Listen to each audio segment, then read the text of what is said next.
Well, a small mob of DACA beneficiaries showed up outside Disneyland in Anaheim, California, and blocked an entrance. They chanted slogans and prevented families from entering until law enforcement finally removed them. Watch.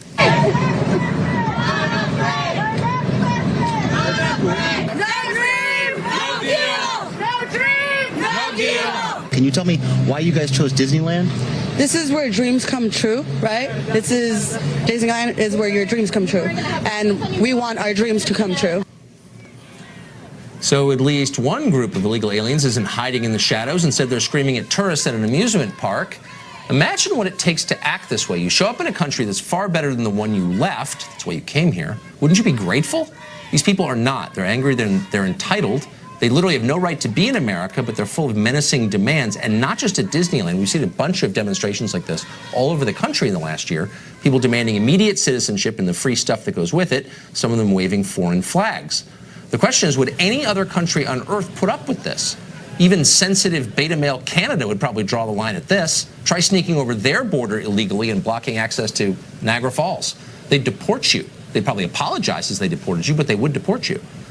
It's worth remembering that a lot of our immigrants are not at all like these people you see on the screen. They are grateful to be here. They work hard. They mind their own business. They add a lot to this country. Let's find more people like that. The people you just saw on the tape, we should track every one of them down and boot them out of this country tonight and for good. They're exactly the kind of people we don't want here.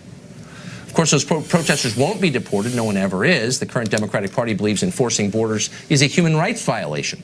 For 2 days, House Democrats have been savaging Senate Minority Leader Chuck Schumer for allowing the government to reopen without amnesty for people here illegally. You said Senate Democrats are getting their butts kicked on the shutdown debate. Is that true?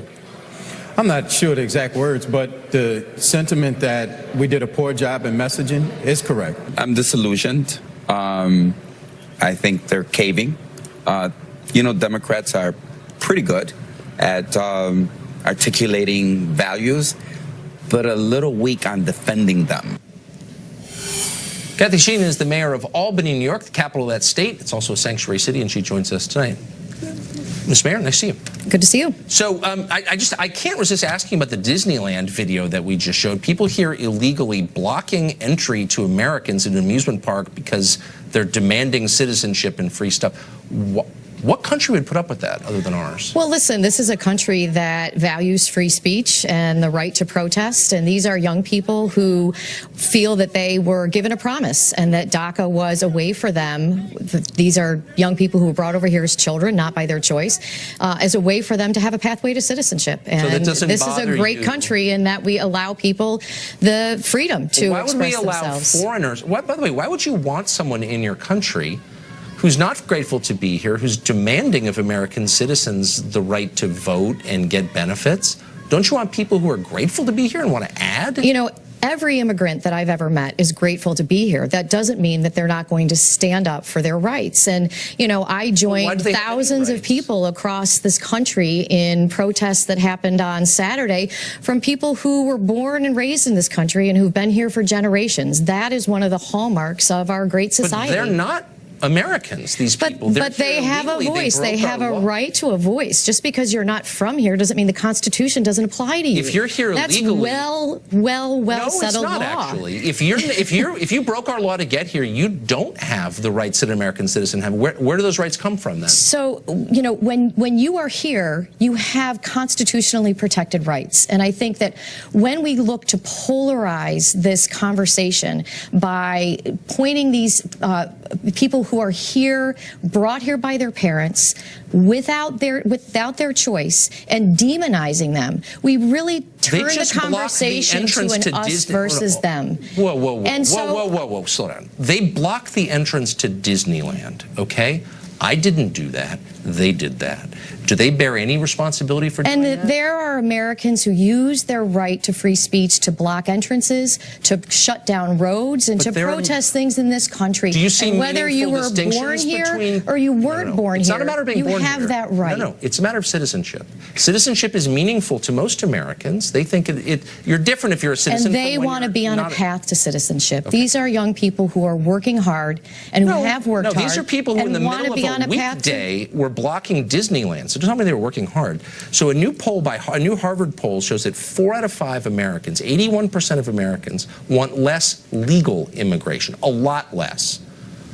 Where were their interests? Where are their interests in the modern Democratic Party? 4 out of 5 Americans of all political parties want less legal immigration. Are you aware of that? Well, and I think that that's really a stunning number, and it demonstrates that we need to do a better job of communicating how important immigration is to our cities and to our country.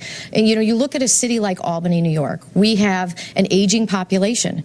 A lot of the growth that's happening in our city is happening because of immigration. The #1 complaint I get from employers is that they can't find people to work. And so we've got a real workforce development challenge in the city of Albany and in the capital region, and immigration is helping to fuel that workforce. I wonder, though, I mean, so for example, I was just looking at stats provided by the Albany School District, and I think you've said before that your city's about 40% foreign-born. No, it's about 11% foreign-born, 11% but we have about 40 languages spoken 40 in languages, our schools. my mistake. But that's a pretty high number. So in 2017, of 8th graders in Albany schools, 0% qualified, 0%, according to your stats, qualified in math. Well, so that seems to me like a crisis much larger than anything you're describing. The challenges, where the outrage is. The challenges in our school district existed before we had the immigration that we have now. Right. No, I'm not saying that, but I'm just saying, like, I wonder why I've never heard you as outraged about that as you are about, I don't know, enforcing federal immigration law. That seems like a crisis. Would you agree that's a crisis? 0% of 8th graders? Well, that's absolutely right, and that is why, you know, that's another whole conversation we can have about the work that we are doing to partner with our school district and to ensure that we're turning that around, and by bringing together our institutions of higher education, our business community, you know, our healthcare, so that we are addressing those issues. Do you think that bringing in more students who don't have English as a first language helps or hurts that? I think that when you look at what we are doing with our new language learners, that we are having interventions that are helping them to So it's a problem that you need to schools. solve. You just conceded it's a problem. You're trying to make the problem better, but it is a problem when you import people who don't speak English as a first language. Why would you add that burden to schools where 0% of 8th graders are proficient in math? 0%. Well, first of all, that number is a little misleading because of how the testing is done. But that's your number. But if you pass the Regent exam, you didn't have to take the test that you're talking about. But in any event, when you look at the challenges that exist in any school district, in any urban school district, it's incumbent upon the school district and the stakeholders in that community to ensure that we are doing what we can so that these children are successful. And we are seeing incredible success. It doesn't. I haven't seen those. I'm sure you're seeing some success. It's really simple. I'm not arguing against all immigrants. I'm not arguing against your schools. I'm just saying there's a crisis in your schools, obviously.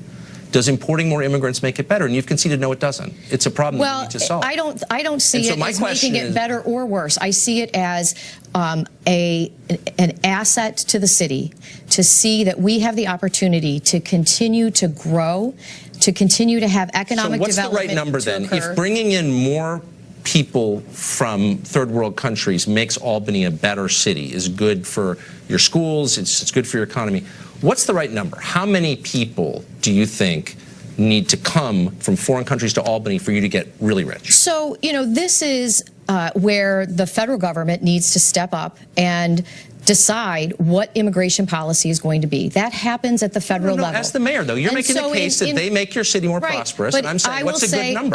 I would advocate to ensure that we have enough people on H-1B visas. We are we have one of the largest semiconductor manufacturing facilities in the capital region. GE's R&D center is there. I worked for a medical device manufacturer. We used H-1B visas to bring in. We're not actually talking about H-1B visas. It was a totally different category. Hillary, Right, we're talking so- about poor people like the DACA recipients who are not H-1B people. They're people with lower than average educational attainment. And my simple question was, if more of poor people makes your city richer, what's the good number of poor people to bring in? Look, I'm not talking about statistics and numbers. I'm talking about the people who are there, and I'm talking about ensuring that we continue to be a welcoming community for everyone. Okay, well, that's a different goal. But I thought you were saying it made the city richer, and I just am skeptical. That's it.